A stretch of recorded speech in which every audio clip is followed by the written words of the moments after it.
Okay, should we get going then? So, Yeah, cool. 5 questions with Hannah Tyreman, and we shall start with a nice easy one for you. What is your current job role? So normally I answer that question by saying my job title, and that doesn't really help anybody. So I thought I'd just kind of describe a little bit more of what my job entails. So really, it's all just about engaging staff with learning opportunities, no matter what that looks like. And potentially many of them are already engaged in learning opportunities. And then it's about me kind of making sure that they're sharing that widely with other staff so that we can kind of all learn from one another, and kind of building those learning communities between staff, really. So it involves a lot of things. At the moment, today, in fact, on our onboarding process for new staff, so that we kind of onboard staff from the moment they kind of sign a contract to the moment they get in the door, so that actually their development and the kind of instilling that love for learning is kind of there from the start throughout their journey with us at the college. In addition to that, it's kind of just staff development for any member of staff, no matter what their role. So I've been kind of dealing with some staff who were doing some minibus training, first aid, kind of all that kind of obligatory stuff, and then the things on top of that as well. So we've kind of launched a mini learning project which engages staff in kind of mini sort of research projects, so that's going really well at the moment, and kind of looking forward to next year and just how we make that a little bit bigger. So yeah, all kinds of things, plus teaching and learning activities and initiatives on top.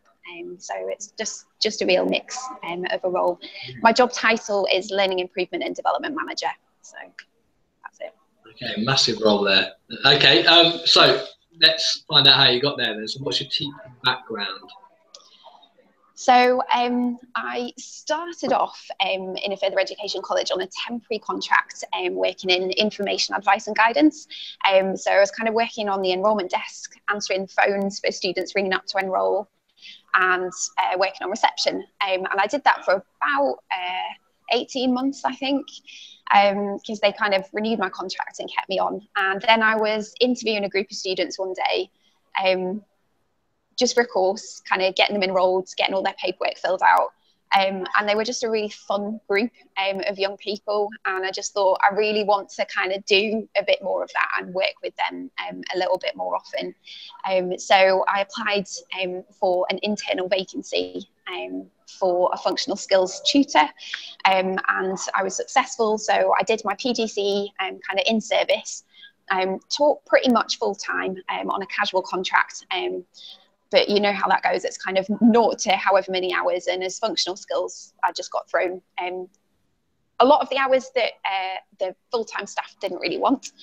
So some incredibly challenging classes, a lot of neat learners, and ICT as part of that.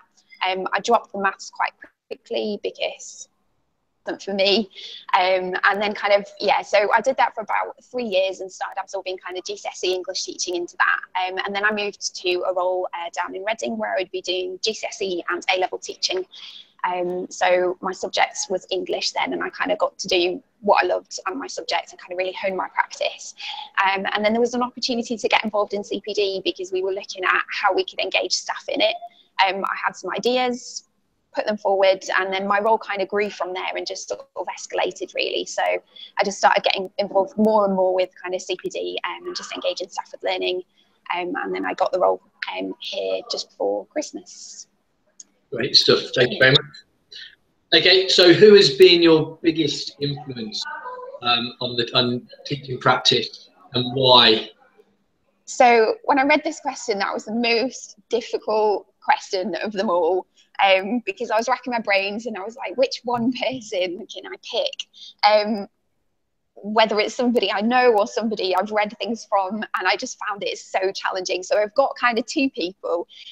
Plus, I think a lot of it, when I thought about it, is just any practitioners who've just been really generous with their time and resources, I've been able to learn from. So whether that's me going into their classroom, have a discussion in the corridor.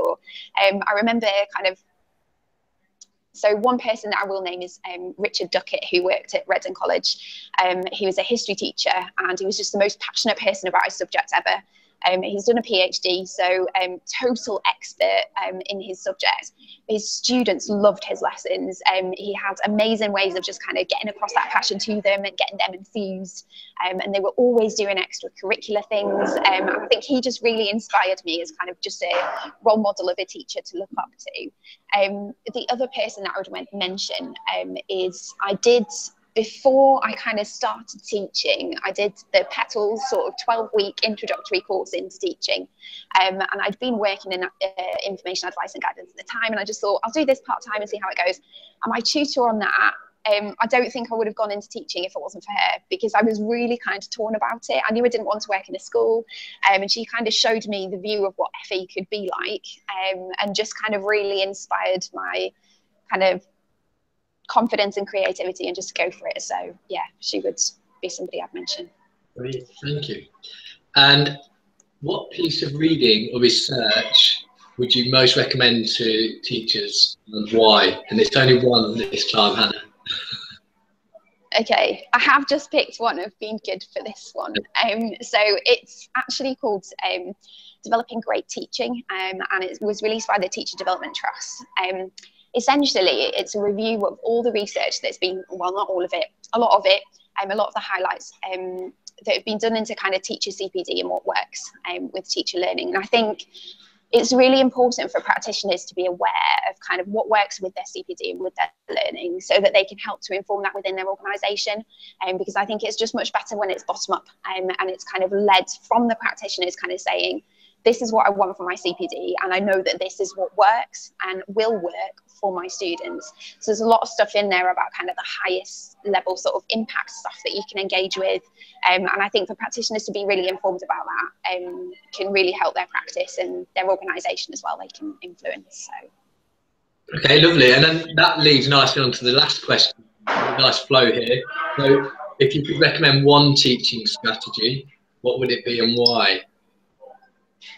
Again, a total challenge of a question, because you throw in all those things of like, which class is it and what's the context and blah, blah, blah. But one activity that I've used time and time again and just had real success with, whether that's with students or actually with staff, it's just a great activity.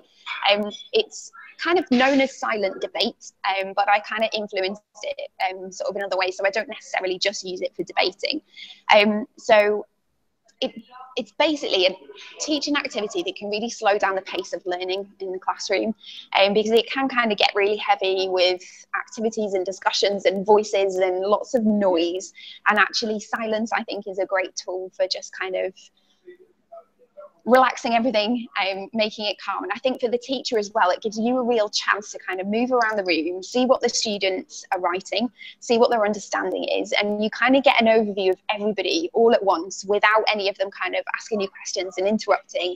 So for you as the teacher, it gives you a real chance to see where their thinking's at. And for the students, it really develops their kind of English writing skills, which I think is important in any subject, because it helps them to articulate really clearly what they mean, without having to kind of use body language or words at all. It's just what they write on that sheet, and they have to make it abundantly clear to the person reading it what they mean. So yeah, some really great lessons out of that activity, so I would pick that. Okay, thank you very much. That concludes the 5 questions with.